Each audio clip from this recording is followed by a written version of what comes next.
আসসালামু আলাইকুম ওরহমতুল্লাহি ওবারাকাতুহু। আমি ইমন।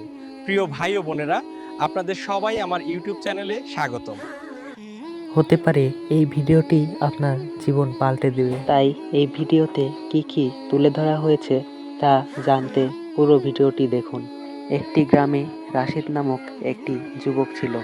সে নামাজ পড়তো না, রোজা করতো না, সে ইসলাম মানত না। গ্রামে এক আলেম এলো এবং রাশেদকে আখিরাতের কথা শোনালেন। এই বলে আলেমটি চলে গেল। রাশেদ বাড়িতে গিয়ে অনেক চিন্তিত হয়ে পড়ল। সে কি করবে এখন? তার মনে অনেক ভয় হতে লাগলো। তার আখিরাতের কথা মনে পড়ল।